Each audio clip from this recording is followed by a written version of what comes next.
just about 10 customers, but about 11 Michelin stars among them. And we started out our first facility in the Institute of Culinary Education in quite a small space, like a prototype farm. And now we're just about to complete construction on a bigger farm in Tribeca, which is still not huge by agricultural standards. It's about 1,000 square feet. But for us, it's a big step up. And so our dream really is to have multiple farms in urban city centers doing the same kind of thing, bringing local, high-end produce to restaurants in the cities. Jonathan, same question. So I'm a farmer for Square Roots, and Square Roots is this organization that exists to empower food entrepreneurs, pretty much urban farmers also on a vertical, growing vertically, to basically take control of their local food system. And they empower us through giving us mentors, all the resources, basically to start our own businesses. So essentially we farm inside of these shipping containers, and you can do it all year round, 365 days a year, whatever climate outside.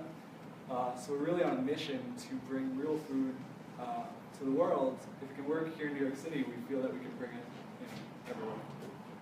Great. Now, Frank, you're not an urban farmer per se, but could you tell us a bit about your technology and how that's going to help urban agriculture thrive?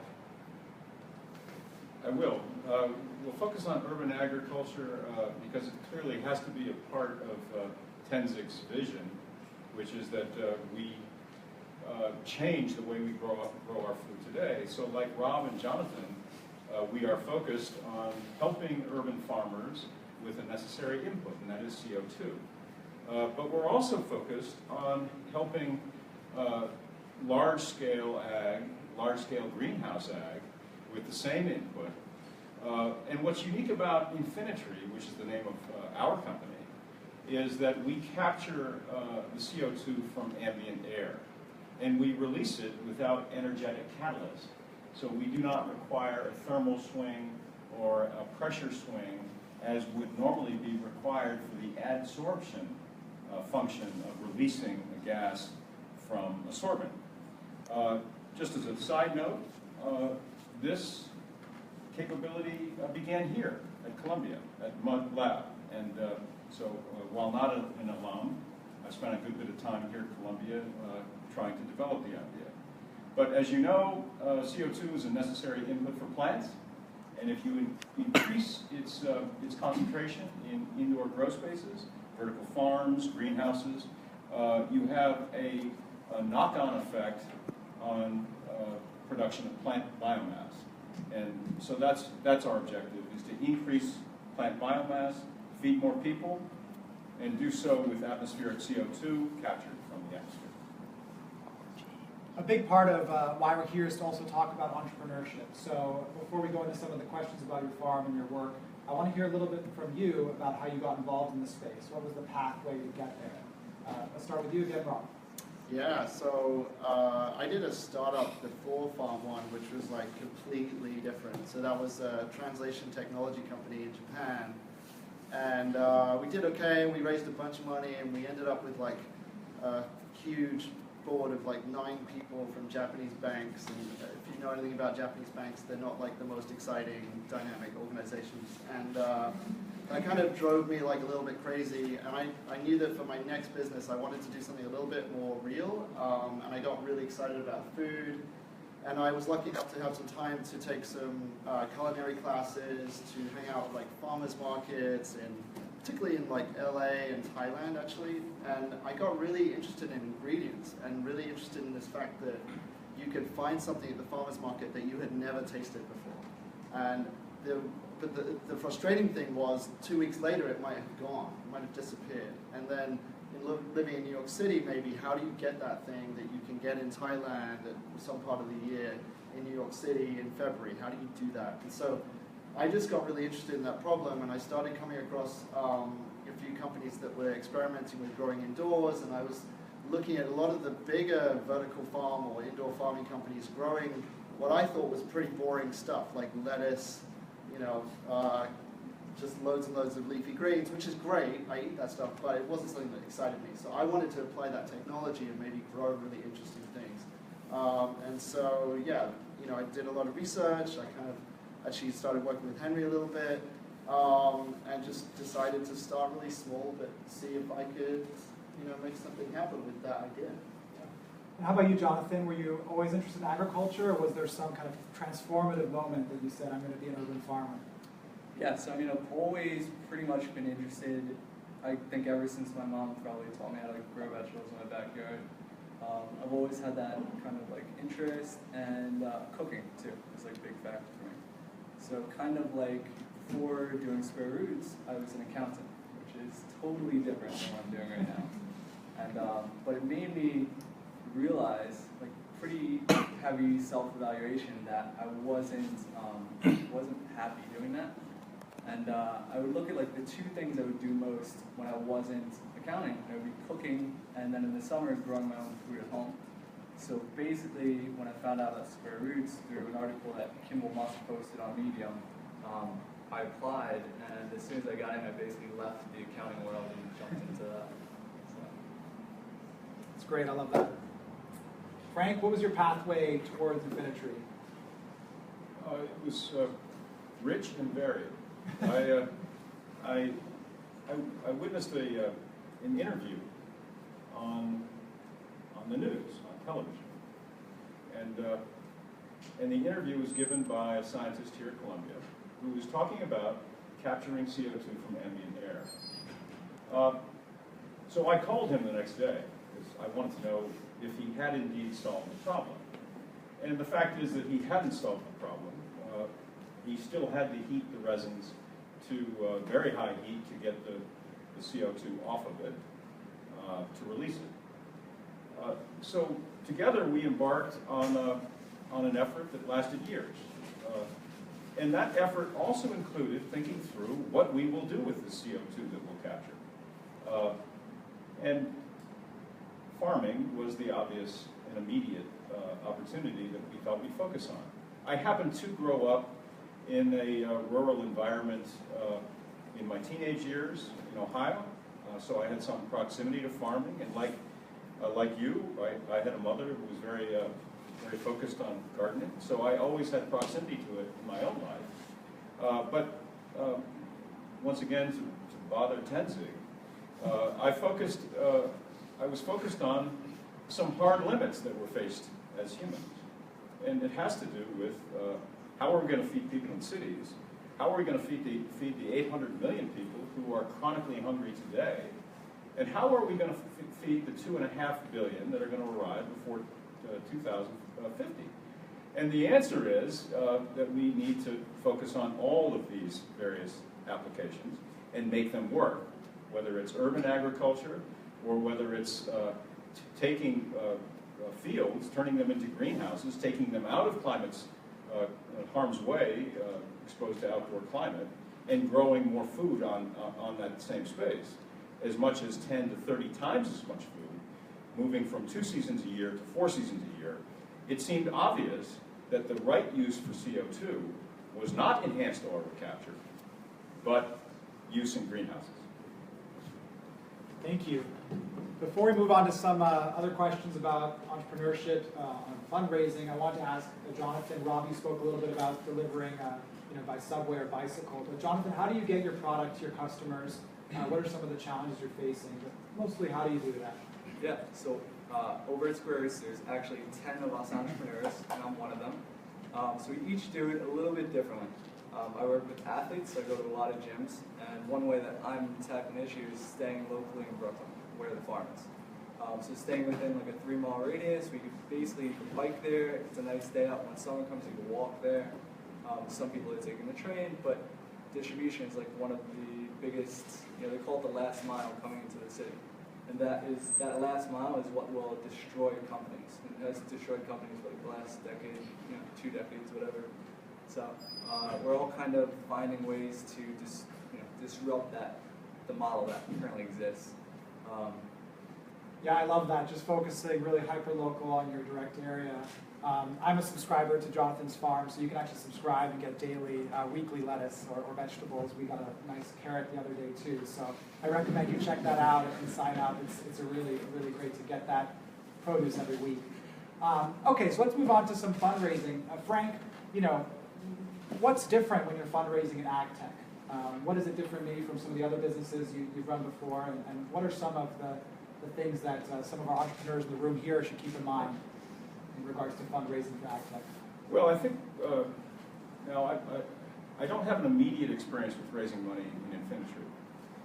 I haven't.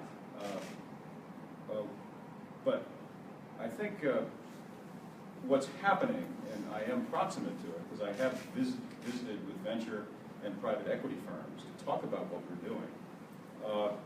What's happened in the past 2-3 years is that those firms, and firms like them around the world, have focused away from models like e-commerce, e-grocery, and started to focus on technology and local delivery and the businesses that Jonathan and Rob are running, businesses like that. Rob's business is investable. He's got 10 clients. They have steady business. The model of using shipping containers is proven, it works. And we've thought about this at Infinitree. So one of our systems is the size of 1.5 of these tables for an acre. And another size is about, I'd say 2 feet by 2 feet by 2.5 feet. And I can lift it. So that kind of an air conditioner size creates an opportunity for me to talk to Jonathan here because he's going to need CO2 enrichment because plants draw down CO2 content rather quickly inside of a closed space. So the utility of an event like this is for us to meet with you and to think together, and for us to meet each other and do the same. Right. So let's go with you, Rob. I don't know if you're fundraising right now, but how are you thinking about this? What do you observe that might be different, or what advice can we give to the audience that might be different when they're considering fundraising for ag tech? Yeah, I think that if you read TechCrunch or you read a lot of the kind of Silicon Valley press and look at venture funding in general, most of the time people put in money into software businesses, and I think that I've met quite a few people in this space who get into ag tech, get into like vertical farming or something, and then suddenly they realize, oh wait, this isn't a software business. And there are some fundamental differences there which are really dramatic when it comes to looking for funding. So probably the first thing to think about is, do you actually want to be running a farm, or do you want to be building the technology, or do you want to be doing some other piece of that ecosystem? And I would say normally, like, running a farm is probably like the hardest thing to do, So if you can get away with being somewhere else in that space, you might have a better time of it. Because running farms in terms of traditional agriculture is like, if you actually want to make any kind of money out of it, it requires massive scale. I mean, kind of hundreds of millions of dollars or billions of dollars of investment to actually make any kind of headway into that market. So if you are able to access that kind of capital or build a business that can get to that stage, then great. But if you're looking for an easy company to build, to grab an easy piece of VC money, this is probably not it. So that's probably one of the first things, I think. The reason for that is that if you look at margins in agriculture, traditionally they're very low, they're razor thin, and so you've got to be optimized in terms of your process and your technology and all those kind of things to have any kind of chance of success. The other thing about it, I think, is that if you're building a farm, for instance, maybe VC funding or angel investment, it might not actually be the right kind of structure for financing for those kind of projects. So, if you're buying a lot of equipment and then running a process, maybe you're looking for some kind of structured financing instead. So that's just all a way of saying, like, don't go into this kind of thing thinking that you're going to attract the same kind of checks that you might if you have a software business. But having said that, I still think there are some really interesting problems to solve in this space. Like just one that I don't know if you come across, Jonathan, as well, but in terms of like sensors and farm monitoring and all those kind of things, there's a lot of equipment out there for huge scale farms, and there's a lot of kind of hobby equipment, but there isn't a lot of stuff in between that works really well. And I think with a lot of the new tech that we're seeing in terms of hydroponics, whether for marijuana or for conventional crops, there's a lot of people entering the market now who need those kind of sensors. And there's also a lot of shitty Kickstarters as well, I would say. But there's an interesting space there for technology that works for sort of smaller, mid-scale farms that might be kind of interesting. That's just my opinion. No, I think that was a lot of great advice, right? I mean, just starting with just setting the right goal, right? Do you want to be a farmer, or do you want to be a technology that helps strengthen farmers? And there's opportunities on both sides, but the way you're going to fundraise that and develop that business is very different. I also might add that on the farming side, it's really difficult to get some traditional funding routes because they really don't understand how to give you loans based on the equipment that's in a lot of these high-tech farms. It's not as common to kind of get a loan for an urban farm. And so a lot of the banks will have a difficult time understanding that. So you need to get a produce purchasing agreement. Basically, you need to have your produce sold before you even build the farm. But how do you do that if you're not growing anything? So you're going to have some capital that's pretty significant from friends and family to build your first pilot, to grow your first crops, to kind of get those customers to say, I love the flavor of this. I'm going to buy 100 times what you've offered me here today. I want to go back to something that Frank said. Frank mentioned that shipping container growing is kind of proven, right? I'm saying that correctly? Have I misstated that? Well, it's open. This is a discussion. I wouldn't exactly agree with that, but I think we should ask Jonathan. Jonathan, you've been operating a shipping container farm for about 5 months now. Do you think that growing in shipping containers is proven? Okay, so we have an interesting situation. We have 10 entrepreneurs basically doing the farming pretty similarly, but doing business in 10 different ways. So that, I guess we've been doing this for about 5 or 6 months now. So I would say the first 3 months was purely learning, business taking place, but it was really all about figuring out how to work these things. So on that note, I would say that it's proven there are some proven ways, some crops that are sure to, you can run a business with them. I think at Square Roots we're really working on making sure a lot more crops are profitable. So not just the heads of lettuce, but things that aren't as abundant, maybe bring the abundance up, or trying different specialty items, nasturtiums, things that a lot of people don't see, that you can do different tactics, subsidizing, using one crop to subsidize another. Yeah, I think there's a lot of debate right there, but I think it definitely has a future. I think these containers specifically, you need experience with them, and you need to pretty much take time to learn what's going on. But I think if you run it and you're really business minded, I think you can definitely make these things work, and that's what we hope to do. Great, Frank.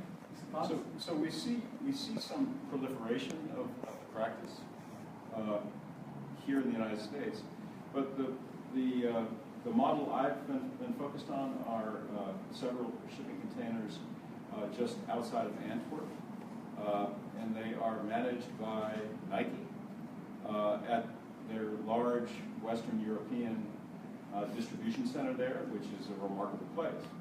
And the objective of those shipping containers is to raise food without chemicals, without inputs that would be potentially harmful to their employees, and they feed their employees with them. Notably, they do actually grow them in a substrate that you might not want to grow plants in. They grow them in chopped up sneakers.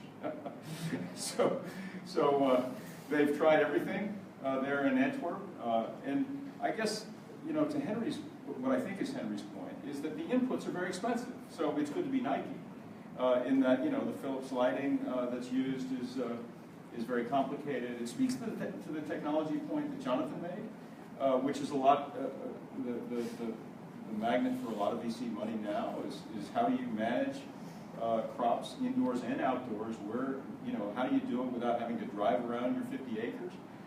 It has to do with technology and accessing information without having to actually go out in the field or go into the greenhouse. So there are some successful models, but they're not inexpensive. It's yeah. Great, that's a cool project to hear about. Just for the audience, for those of you that don't know, the substrate is basically what's going to be holding the roots of the plant in a hydroponic system. So it's typically inert, doesn't have any nutrients in it. So you could use something like recycled sneakers to basically provide that structure for the plant and enough oxygen for those roots. Yeah, I think with the shipping container model, I guess My concern is a lot of it's marketed as turnkey. And I think that that is a bit disingenuous to a lot of the startup farmers that are excited about this space, because there are so many different applications, different adjustments to your model that are necessary in your geography and what you're growing and who you're selling it to. That I think marketing that is turnkey, misses some of the opportunities that are very important, some of the questions that are very important to ask when that container arrives and you think it's just going to work. So I always encourage people to think, how can they get a stake in this industry and how can they develop it? And if your typology that you're interested in is a shipping container, that's fantastic. But try and understand what goes into that container and how you could do it on your own and how that might compete with what's being marketed to you as turnkey. So let's talk about technology some more. So there's really some exciting things happening all across the globe with technology, IoT, autonomous vehicles, all of this. What are some of the most exciting technologies that are on the edge right now, Rob, that you're excited about that would apply to Farm.one? Before I talk about really exciting technologies, some of the really basic shit that we spend a lot of time on is just something like labeling. It just sounds so stupid and mundane, but you've probably seen this, when you're producing, say, 100 of something and you're a small farm, how do you label that? And is there an efficient way that means your farmhand who maybe you don't want to train for 20 years can just push a button and label stuff? And so some of the best pieces of technology, I think, are not AI, robotic, whatever. They're just a printer driver that actually works or something. So that's key. And as fundamental to that, I would say farming at any kind of scale is something where stuff just has to work. And so I don't want to pay $12,000 for some really cool thing that doesn't work half the time, or I only use it once a year. Having said that, I think one of the interesting things I'm looking at right now is this Huxley. The guys at Huxley, they're trying to develop some sort of computer vision techniques for analyzing whether a crop is healthy or not, potentially showing you what crop is this versus that one, potentially, let's say you have a room full of a certain plant, they might be able to identify, are there spaces in the room where plants are growing more effectively or less effectively. So that's quite interesting, but it's still in development, I would say. And then, other pieces that we're interested in right now are sensors. And I think that certainly in indoor farms, you have to kind of decide okay, how many sensors do I need? How complex should my hydroponic system be so that I can rationalize paying for an automated doser for my irrigation?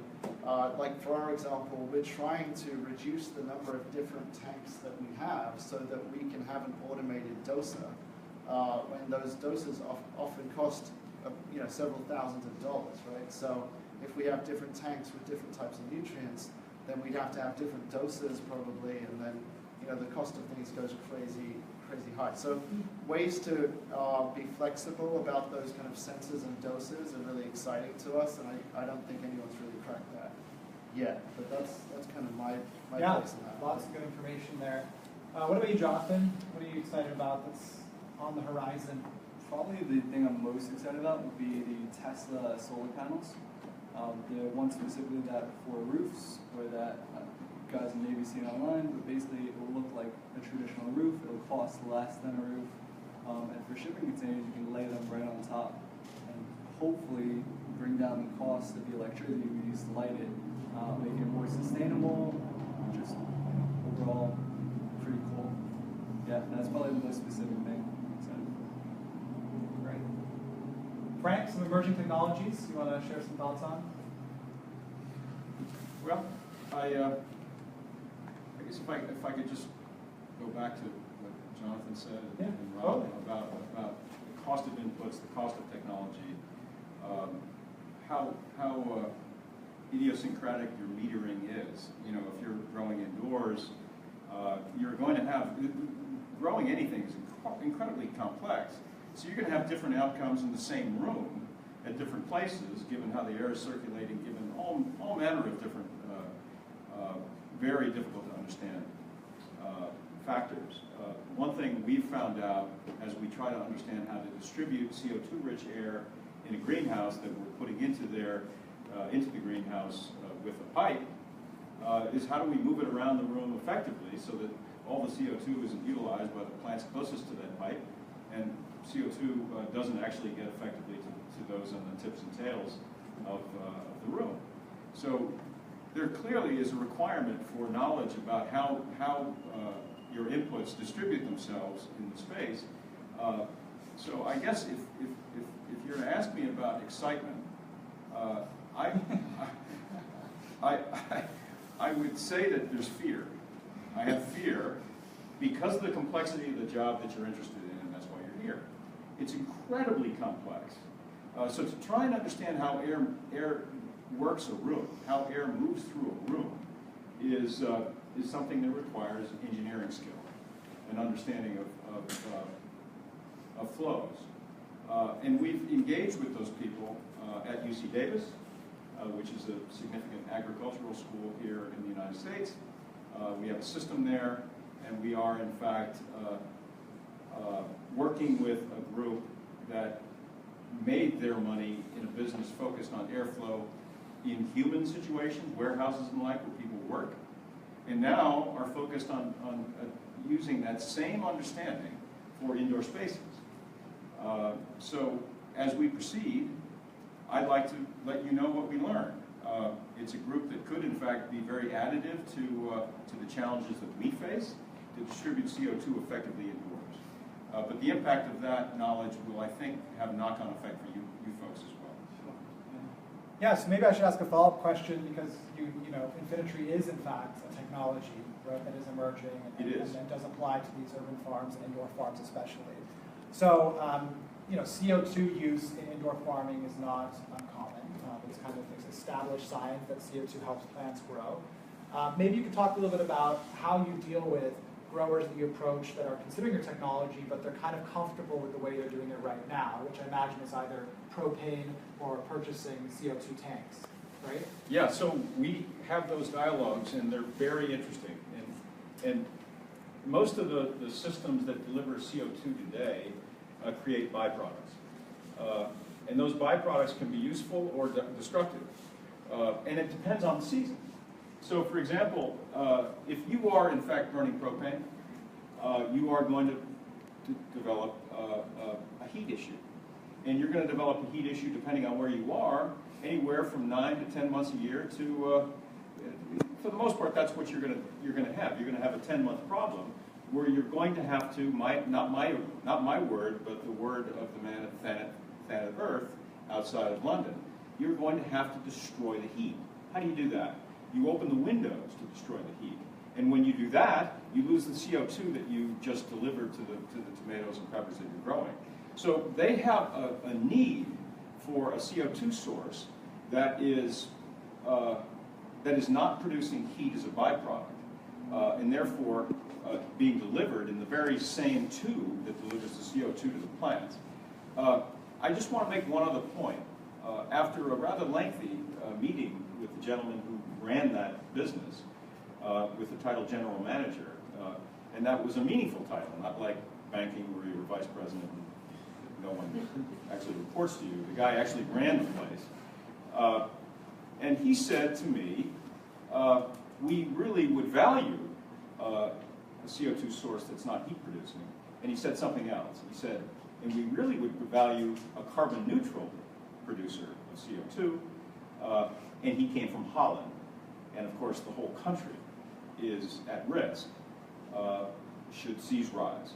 So, yeah, I am excited about our technology, but we need to learn a lot about indoor growing from people on this panel and from you to figure out how to effectively apply it to indoor growing spaces.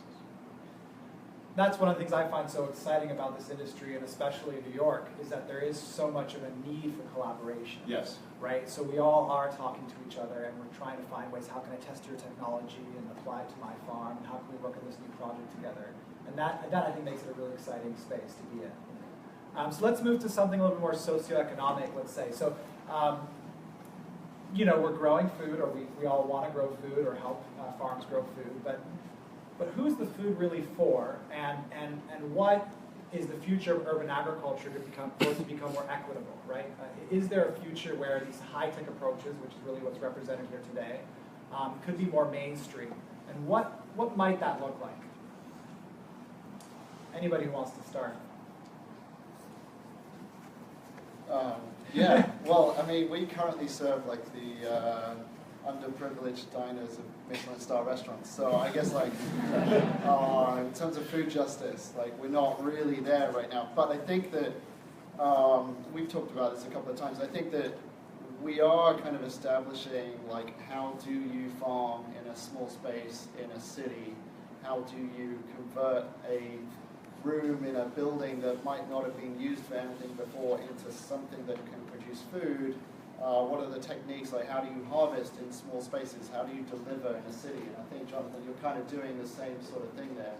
And I think that that practice or that learning that we're doing can then be applied, you know, for growing stuff that's a little bit more accessible instead of like fancy edible flowers and stuff. So, you know, if you look at just one piece of the tech that we're using, which is probably the highest price component of any vertical farm, is the lighting, the LED lighting that we use.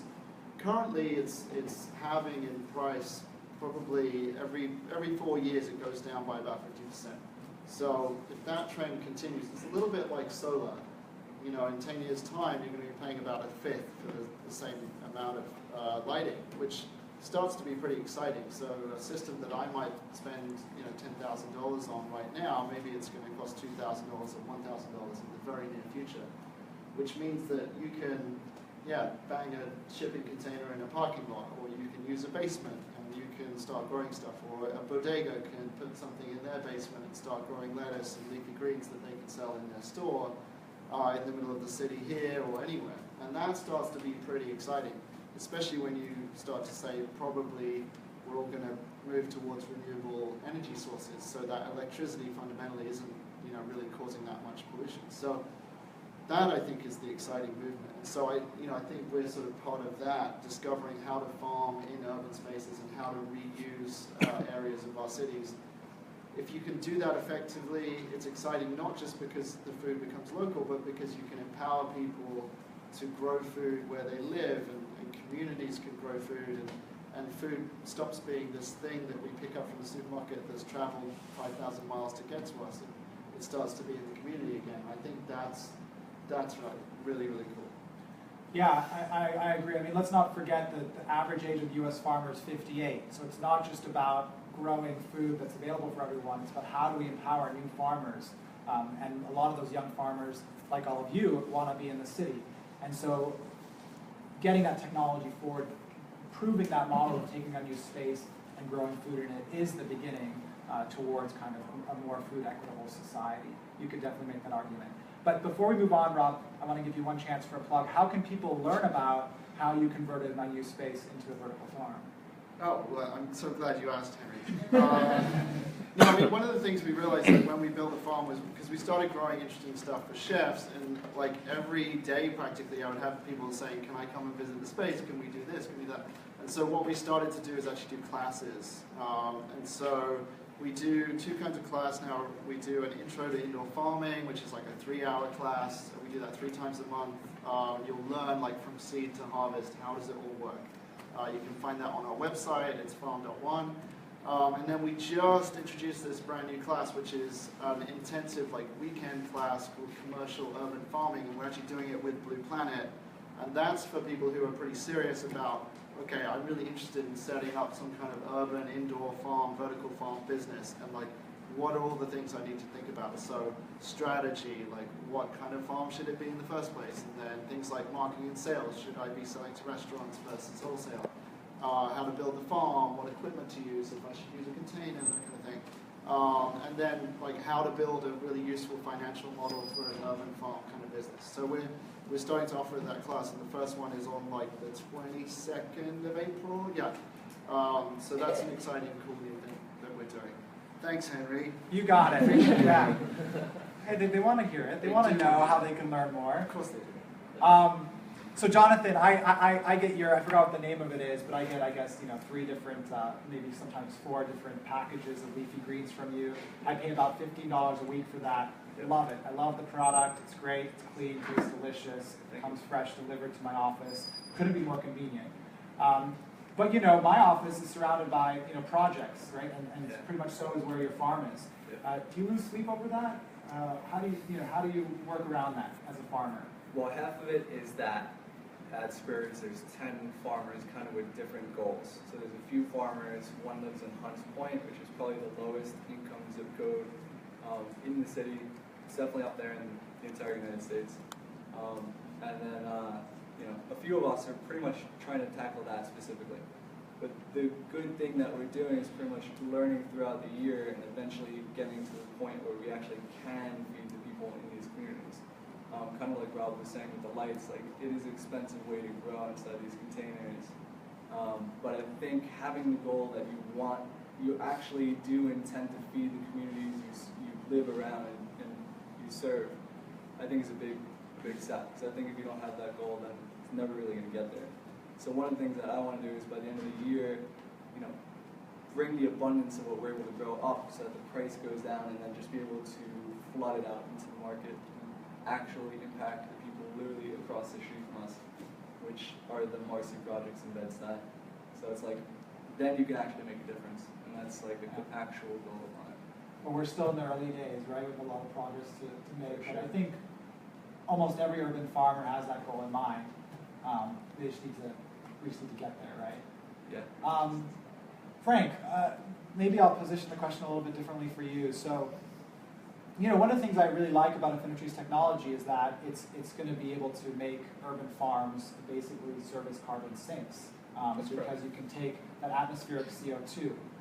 There could potentially be some incentives or benefits as a result of that to make the economics of urban farming better. Is this something you think about, and is this kind of part of your company's mantra to make food access or food more equitable? Or, where I'm going with this. Yeah, well, what Rob said about empowerment and awareness about where we sit related to climate and where we sit related to food supply and food security is something that I think will be motivating to people when they have an ability to take an input for their food right out of the air and to grow their food fast. We've seen a remarkable change in how we live in the 25 years since personal computers showed up in a big way. And I think that is instructive.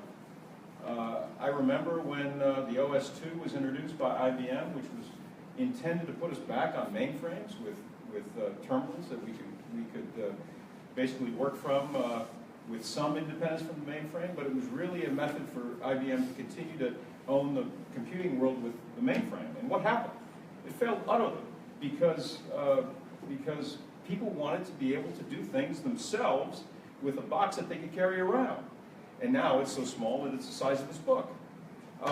So I think there's going to be a significant change. There's some verbiage in the dialogue today about whether you're concerned about the fact that you're selling to Michelin-starred restaurants.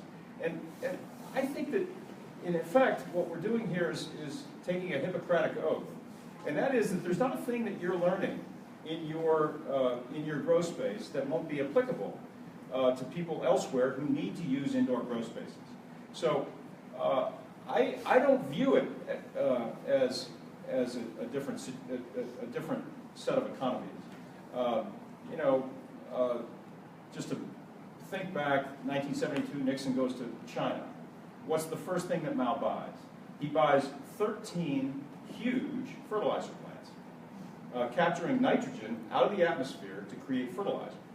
And now, China is the biggest user of nitrogen and the biggest producer of nitrogen on the planet. And who did we learn that from? Well, not China and not the United States, from a guy named Haber in Germany. So what's going to be learned in these processes that Rob and Jonathan are pursuing will be applicable to other indoor growers the world over, whether it's in Somalia, or whether it's in New York City, or whether it's in Wisconsin, outside of Milwaukee, where a gentleman has changed the community there and made a bunch of inner city kids farmers. So I think what we learn together will change society positively. Yeah, I think that's a great point. And we also learn from the failures too, not just the successes. And if you're interested in learning about some failures in vertical farming or farms that have shut down, I don't want to say failures, but you can look on agritecture.com. There's a post recently there that's a panel that has 3 different vertical farms that have shut down, and you can hear from them lessons learned. We're going to open up. Just, by the way, on that point, if you want to buy a whole load of vertical farming equipment, yes, dirt cheap, like that, go to an asset sale of like a closed vertical farm. Yeah, they happen. Yeah, just alerts on Craigslist or something like that. You can get a deal. Make sure you clean the channels really well just before you put the plants in there. But we're going to open up for audience questions really soon. So get your questions ready. I'm going to ask one more though. This comes from a passionate place. The Mayor de Blasio wrote in his One NYC plan that urban agriculture, I'm paraphrasing a little bit, is really a part of sustainability for the city. And that he's interested in this 5-year plan and exploring how unused spaces could be converted into vertical farms for the benefits of job creation and growing food. That's actually in there. When I saw that, it blew my mind. I said, well, finally, the people with power are paying attention. So my question to the panel is, what does New York City vertical or indoor farming in New York City look like in 2030, roughly? And what can the city do today as part of its commitment to help you or that movement get there? Yeah. I mean, all right, I'll go first. Doesn't mean I know anything about it, but you know, I think just in terms of my business, like one of the best things we've been able to get is a good relationship with a landlord.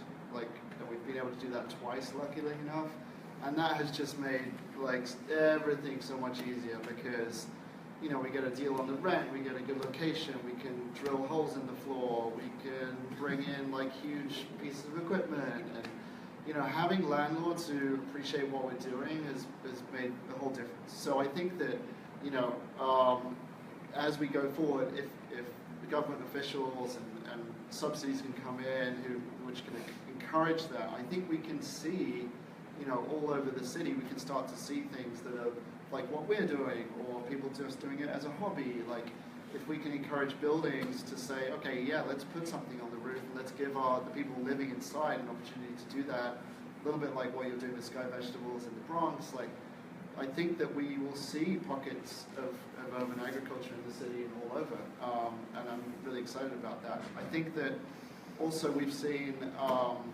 you know, we've seen some supermarkets, grocery stores get really interested about this in some ways. You know, we've been talking to a high-end kosher supermarket in Brooklyn, which now they're thinking about putting their own greenhouse on top of their building.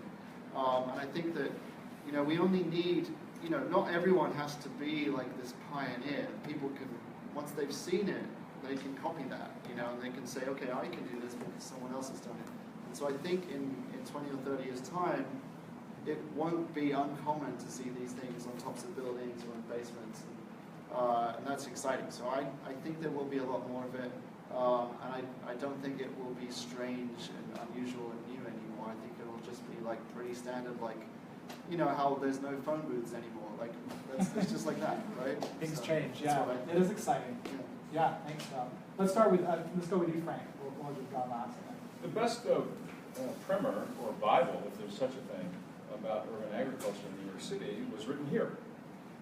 I read it, and it's terrific. It goes so far as to identify roof spaces throughout the 5 boroughs. It talks about what those roof spaces are zoned for and how much they could carry in terms of load. So it's very precise, and it really is a map about where you could do this. But Rob's comment about interaction with landlords is crucial. So as we've thought about it, I've interacted with people who sell things that are placed on rooftops, and to understand how those cell towers, how solar panels that now are on rooftops of landlords who are not in the cell business or the solar panel business, how that relationship is in some way indicative of the kind of relationship you might have as an urban farming entrepreneur. So there are some business model experiences that you could benefit from understanding, and there's a tremendous Bible written here at Columbia. I don't have the name off the top of my head. Henry clearly knows the one I'm talking about. Maybe Henry wrote it. I don't know. I didn't write it, no. But it's called The Potential for Urban Agriculture in New York City by the Urban Design Lab and co-authored by Kubi Ackerman, very talented. It's really good. When you start a business, you run into lots of hurdles and lots of little hiccups that could slow you down. And this is a book, this is a pamphlet the size of a small phone book that got me over a few of those humps, because it said, there's a future here. It's great. It's a great piece. Yeah. And that's all another example of those bricks that we're building, right, to get us there. And it's I guess I want to push the mayor a little bit harder because the commitment's there. Well, I've got a question for you to turn the tables. So some time ago, your organization was at the center of an effort to write a law that in fact put a ceiling on rent increases for those who were using rooftop spaces to cap your downside. How did that go, and what's the prognosis? Yeah, that's great. So actually tomorrow, the Brooklyn Law School is presenting some of their findings as they've developed that bill for Councilman Espinal. And so it's kind of obviously been whittled down through politics, and it's much lighter than we had hoped for, but there is some progress being made. It really is tough. I mean, we worked hard, and we got a lot of people together. I mean, we got about 23 different urban farming organizations to kind of say this is what we need. Made the city's job quite a bit easier. But we are seeing some progress, and I'll report more tomorrow based on what their findings are. But it's going to be interesting to see that. But there should be a bill going forward in the next 6 months on that. Again, one of the things I wanted to push was that if the city doesn't really know how to deal with these systems, right, from a permitting perspective, from a labor perspective, health and safety, fire code, they don't really understand them. And so what I was always suggesting was, pick a building that's really not being used at all, give it for free rent to new farmers that are getting started. And in exchange, they have to give the data, right? Water use, electrical use, this or that. Not their IP, but really just some data in exchange for free rent. And then that way, there's no questions, right? The city would understand better than any other city how this is being approached and could encourage some shared resources and some safety. And you could actually really kind of jumpstart the industry. That isn't in the bill, but that'll be next year. But anyway, Jonathan, your vision of the future and what Mr. de Blasio, Mayor de Blasio, could do for you. Yeah, I mean, I think it's awesome that it was actually written in there, and I think that there's two parts.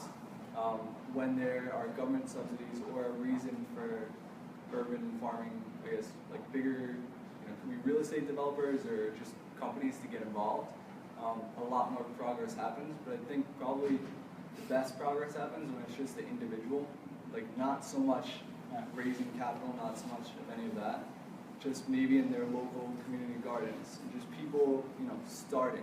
Because I remember maybe like 8 years ago, really planting my own things for the first time, and I think if I listened to a lot of people that say like, "What are you doing?" I wouldn't be sitting here right now for sure. So I think probably the most important part is just people doing something, like growing basil on your windowsill, and then next season, on the patio, and so much else. I just see that, like all this stuff coming together. I see the entire city. I don't know, by 2030, I hope it's like it's noticeable, but definitely by 2050, like you're gonna see it everywhere. And just being here so early, and yet like in a middle area where it's not so early that it doesn't go anywhere. There's no return.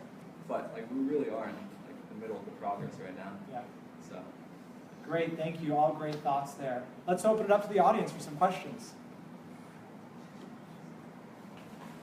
Yes, in the glasses. Thank you. Well, it's been brought up twice that a big issue is lighting, whether it be the electrical costs is one of the highest costs or the LEDs themselves. And in a way that's at odds with indoor agriculture.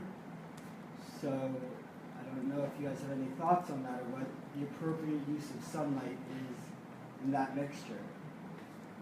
The question is in regards to mixing artificial light with natural light to reduce the energy costs. Yeah, I guess that seems like one of the biggest challenges that's unavoidable. Yeah. So how big of a problem is that? Is it easily overcomable? What are your thoughts on it? Who wants to jump in on that one? I mean, I can just speak from our perspective that, we're totally indoor. We have no natural light whatsoever. And so we have to generate our own light using LEDs. Comparing that to like a traditional greenhouse, how many people here have been in a commercial greenhouse? Okay, yeah, a few, right? So, in a commercial greenhouse, what you have to do is manage heat very effectively, and sometimes it get too hot or even too bright for the plants, and you'll have to manage that. Whereas if you're growing completely indoors under artificial light, you know exactly what that light's going to be. It's going to be the same year round, and your heat management can be a lot more predictable, a lot less fluctuation, a lot less chance of something going wrong. I like that model because it's just super predictable, and I'm kind of prepared to pay for it. And from a sustainability point of view, I'm kind of okay with the fact that either we can buy renewable or we can offset in some way. And over time, I do expect us to move to renewables. So I'm kind of okay with that equation. But yeah, LEDs do cost a lot of money. But there are definitely people in the urban agriculture scene who want to go like different ways. But I'm happy with that. If that counts for anything. Yeah. Yeah, I mean, I think like I've done the traditional farming and gardening outside and inside, and I think it's one of the coolest things about just urban farming with dirt, with soil, is that it's so low cost, like it's not cost intensive, and like you can't grow all the time, but there's a lot of leeway by using compost and greenhouse structures that you can create so much. So I wouldn't even like coming from what I'm doing right now, I would definitely not knock the traditional. It's cheap, you can get into it, and you can just learn so much without losing money, like without taking huge risks. So I'm like a big fan of that. Frank, any thoughts on the balance between ambient and artificial light in CEA? Well, I think we're getting better in terms of the source of our energy. The grid is improving. And in fact, you can differentiate state by state.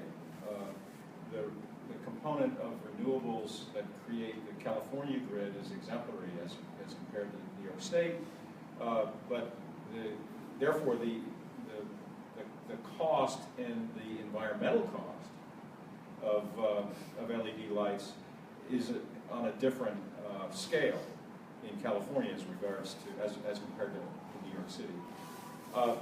That's going to improve, and current policy aside, the notion of recreation of coal-fired power plants, I think that's not where we're going, and so I think that this concern is real. One of the primary criticisms of indoor farming has been, in fact, energetic cost, environmental impact, and we're going to improve that. But it's a real concern, and it should apply to all uses of electricity, not just this use. Because remember, the offset is that 3,500-mile trip across the United States of the produce that you're growing here. It's not a great story, but it's an improving story. Yeah, great. I think that question with ambient light versus artificial light is just a question of control and consistency, right? If you plant something in the soil, you're going to have less control, but you're going to have way less cost. But if you go to the vertical farming side, you're going to have way more control, way more cost. So you just have to make that decision. And there's a lot of greenhouses that do both, but it's very difficult, as Rob said, on the heat side. It's just difficult to get a consistent crop. But I think to your question, and I think Henry and Rob and Jonathan are better able to answer this than me, but there's been a real focus by indoor farmers to make more precise use of energy, particularly of light, and to figure out, at what point do we overbathe plants in light, and can we improve that with a more percussive application of light, and thereby save energy. So, plants actually can be inundated with light. They can shut down the light. And the point is that there's so much science that is yet to be done, and I guess that's the point I make in terms of sharing information so we all get better at this. Right. But there's key information that's being pursued by big lighting companies like Philips that want to be in this business, and they're trying to figure out, okay, what element of the spectrum is best, how routinely must it be applied, or can you in fact blink, save energy, and get a better outcome? Yeah, it is a good point. The science is still developing, and dynamic lighting you can control that way, whether it's the amount of the output or the frequency of the output, or whether it's actually on or off, and whether it can actually have a different output. That dynamic lighting still just doesn't exist very much, and so a typical fixture, might cost you $200, $300, but a dynamic light will be $650. So that really gets difficult for a lot of businesses to plan around that control. And so they'll usually say, okay, we're just going to go indoors. We're just going to just buy typical fixtures at a good rate, go indoors, it's on or off. And that's what we're going to build our model upon. And that works. Next question. Wow. Yeah. Yes. I've got a question for Jonathan. I was wondering, what are your top 3 obstacles you face as a hydroponic vertical urban farmer? And how do you see yourself overcoming these obstacles? Some of them are general, just like the system itself, growing in shipping containers, has a lot to be desired, I guess. It still has a long way to go. Farming here in New York City, in Brooklyn, the distribution is very tough. We're tackling that. I guess growing, all 10 farmers are like building off one another. But there's always, growing vertically is a different beast in itself. Like plants are not typically used to growing, in the air. They're horizontally growing typically. And so lettuce is like, my thing. A lot of varieties just will not grow normally. Like they will go upwards towards the light, and now you have a head of lettuce or a product that is just totally different than what most people are used to. So at this and a million other things that can go wrong all the time, it's kind of like just dealing with these. Thank you. Yeah, Nate. Henry, you asked a question towards the end there about socio-economic impact, and my question is about whether there's sort of a better or more efficient way to achieve that. It seems to me that there's 2 approaches. You could take a direct route, which would involve, say, taking 10 bunches of leafy greens and giving them to someone who's in a food insecure area who really, really needs that food.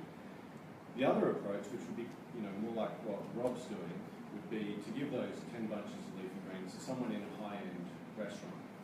Now, the customers of those greens might be completely unaware of some of the health and environmental issues that urban farming is solving, but perhaps just one of them is really super impressed with what Rob is doing. He starts looking into urban agriculture. He happens to be quite well off because he's dining at a Michelin-star restaurant, and suddenly, the urban agriculture industry has won a powerful, wealthy advocate. So there's sort of 2 different approaches there. One is direct, one is indirect. Wondering if any of you have a view on which is the more impactful way to approach the problem. Well, the investor in my company started getting really interested in local food, and he was a high wealth individual, and he actually built greenhouses on his property. So it kind of is a perfect demonstration of that example. He grows food, he sells that food, and he gives away the excess to a food bank. And he feels a lot of satisfaction out of that. Since then, he's kind of invested in our company, and as you heard, we help entrepreneurs start farms. So yeah, I think that indirect approach, works. I think you kind of, if we're making a Hippocratic oath, we have to also keep ourselves true, right? We have to do something else in our daily lives that is contributing to food access. There's so many ways you can do that. You can volunteer at a community farm that always need resources. You can donate. You can actually give some of your food away. You can teach people. Rob has a really great farmhand program where people can just work on the farm and learn. I think that's also a way of getting more people involved and aware about it. So yeah, I think that's totally valid. Our food system is such a huge, complicated thing that I think what we're doing here, I think it's the right thing to do. I think that bringing farms into cities is the right thing to do, but fundamentally, should a dollar from on high go into urban farming, or should it go into education about food, or into changing the way the USDA subsidizes meat and dairy versus vegetable crops or something? I don't know, you know, because I see a bigger problem in the US food system to be about just, access to food, but also food choices, maybe, than just about whether or not someone's getting that lettuce. So I think it's a really hard one, but I do kind of agree with Henry that, like, we're all trying to do various things at once. Like, we're trying to figure out business models for urban farms, we're trying to, you know, improve distribution of food, but also I think we all are. That's a nice thing about this community in a way, is that we're all kind of connected with other people who have like a volunteer program, or you know, Stephen Ritz, who has like his amazing program for kids, and like I'd like to think that just getting involved in this stuff actually opens your eyes to like all the other bits of it, and that's what I think is super exciting. I don't know the right answer to that question. Good answer. It's a good answer. One of the things we talk about at Square Roots is Tesla as a company. So Tesla, when it started, had a very expensive version car, like upwards of $100,000, and now they're releasing a model that's somewhere $35,000 or so. So what they essentially did was they sold it to the people that could afford it, that could pay that cost, and they brought down the technology cost at scale. And then now in 2018, they're going to release $35,000 model car that most people, most middle-class Americans can afford, which is really cool. So that's using that same kind of concept is like, we're only 5 months into it, but like having the goal of eventually feeding people who just can't get it at this point, and working towards that by selling it to the people that can afford it and then bringing down the cost is definitely doable. I think it's a cool way to go about it. Great. Question in the back there? Yeah.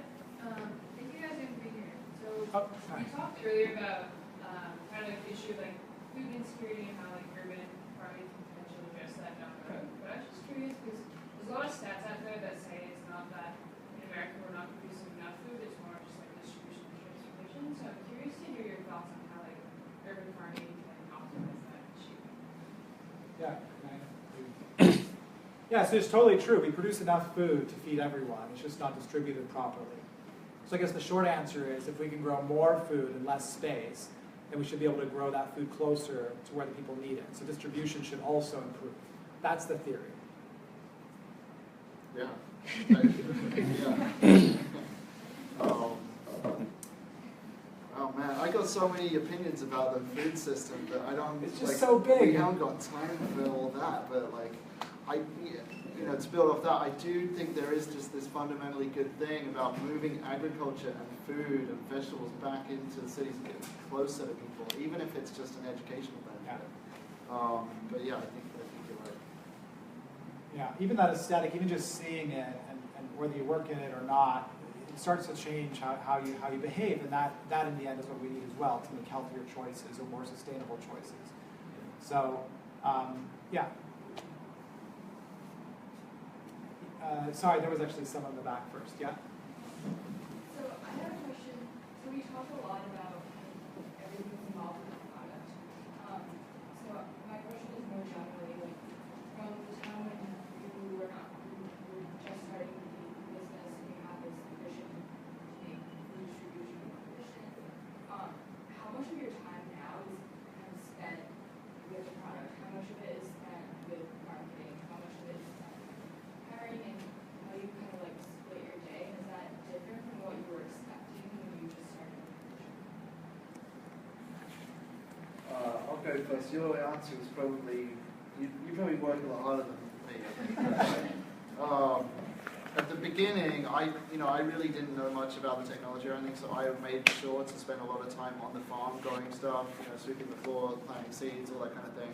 I knew I wanted to build a certain size of business, and so now I have a team that's like 4 of us full time, and then the farm hands on top, and so most of the time I'm not like harvesting myself, although I still work right next to the farm. If a customer comes in, I'll definitely show them around, and we'll cut some things for people, so I'm still very much involved, but I'm trying to make something that can be replicated, so I definitely don't have to be there every day. And so like most kind of small business owners, I will spend a lot of time marketing, sales, operations, doing finance, etc. I think one of the things, my respect goes to Jonathan, because I think you're having to do like everything all at once. So props to you. Yeah. You have a helper here, right, in the audience? Yeah, so Kate is a volunteer for my farm, and that's one of the things. Like, it's just that I'm a farmer for Square Roots. I'm not a CEO for it, but I can kind of speak on the CEO's vision.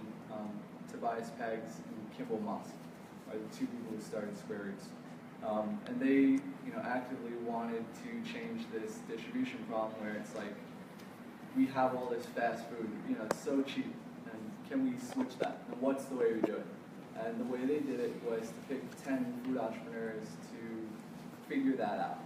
And then eventually 30, and eventually 100, and then thousands of food entrepreneurs that have all these businesses causing decentralized systems, right?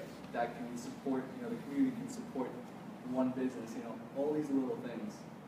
But yeah, for me, I just do a lot of farming. I try to deal with those issues, and then we bring it to the group, and we all kind of work together, and then the progress is gonna come. So Great, thank you. The question here in the front. Yeah, I have a question about scaling internationally and globally, because it seems like some of your solutions can be applied to other cities as well. What are your thoughts on that? What are the potential challenges and opportunities? Yeah, from my perspective, Farm.one works well in dense urban areas that are reasonably wealthy, that have a large number of restaurants, that tend to have good transport, public transport, or bike links, that kind of thing. Especially areas where the climate is either unpredictable or harsh. So like Chicago is another good place for a Farm.one, for instance. You can imagine a Farm.one, say, in Singapore or Hong Kong or something. And so, I would love to see farms like ours around the world in those kind of places. I don't think Farm.one makes sense in like a large city that isn't very wealthy and isn't densely populated and has all these other things.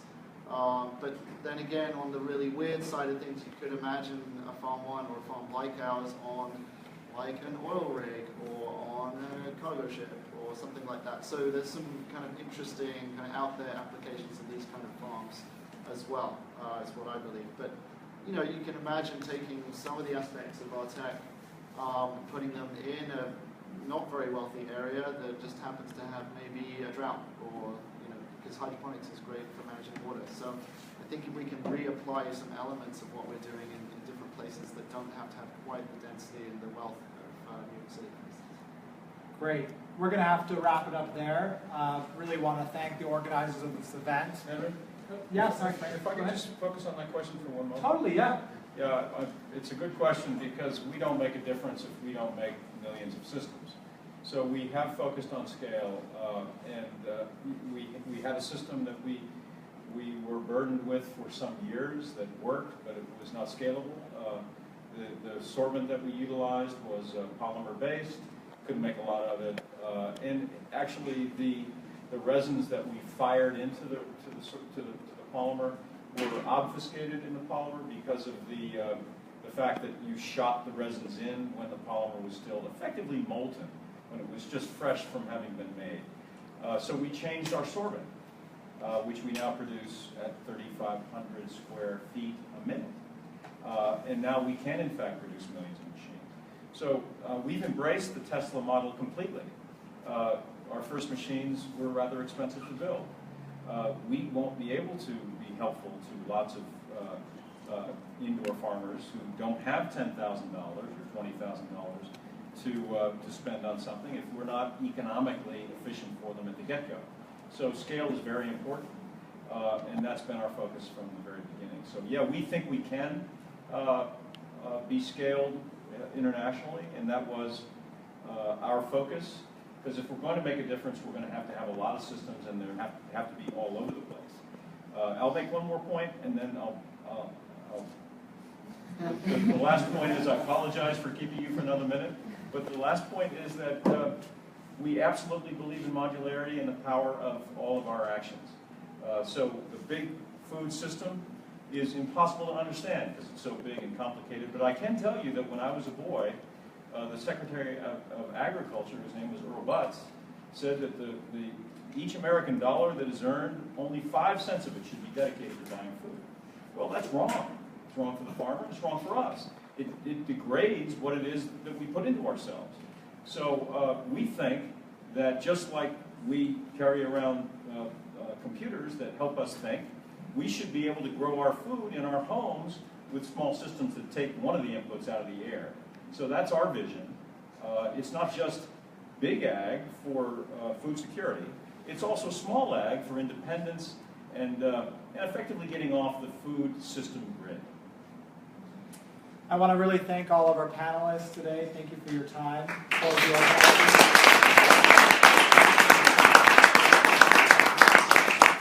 Please visit their websites and support them by liking their pages on social media. And also when you go to the supermarket, buy local, pay the extra $1, and support your local farmers. Thank you. Thanks, Andrew.